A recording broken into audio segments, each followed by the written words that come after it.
You FIFA fans, is FIFA setting up a dangerous trend? Because we have seen a controversial ending of round of 16. In one match, there was a red card, followed by suspension, and a shocking U-turn just before the kickoff. And in another match, there was a VAR controversy to deny a goal, and allegation of being biased and full of racism referee. When there is USA, controversy is bound to happen. First controversy was in the match of USA versus Belgium. Folarin Balogun was awarded a red card in his previous match. Normal FIFA rule says one match ban. FIFA also confirmed the suspension, but just before the kickoff, the ban was suspended. Now, what made the people angry? Is it the Trump's involvement? Is it FIFA's president biased involvement? Because USA football fans and commentators were also seen divided on this issue. Some called it justified, and some called Balogun was off balance and a yellow card was only warranted. What most of the football pundits felt on the issue. Former English player Ian Wright said, "There is no integrity or transparency left in the FIFA." Current English coach Tuchel said, "Who overturns the decision?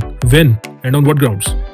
Sepp Blatter, who was FIFA president from 1998 till 2015, said, "Red cards ban should not be overturned based on the political phone calls." Norwegian coach said, "Will it happen on the next card too?" And UEFA also expressed their displeasure over the issue. And the most funny one was from the Belgian coach, who said, "Is it April Fool's Day in FIFA on 5th of July?" However, FIFA has justified the reversal of ban by citing the Article 27 of its disciplinary committee.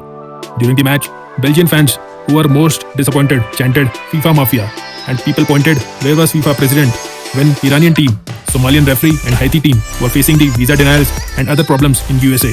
Infantino had just shrugged off his shoulders.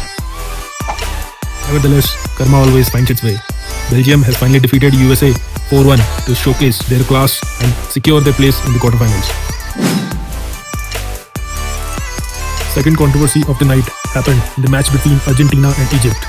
During first half, when Egyptians were leading 1-0, VAR ruled out Moustapho Zico's goal, giving a sense of injustice as VAR spotted a foul in the build-up of goal.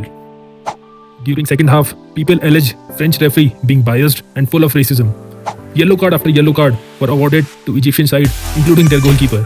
And when Egyptian side felt they deserved a penalty, head coach Hossam was also awarded a yellow card on the basis of arguing with referee. Finally, in the final moments, Argentina scored an ultimate goal and sealed their quarterfinal spot to face Switzerland. Whether you think FIFA got it right or completely wrong, one thing is certain: these decisions will be remembered long after the final whistle. So was this justice, or FIFA's rulebook became more flexible? Let me know your thoughts in the comments.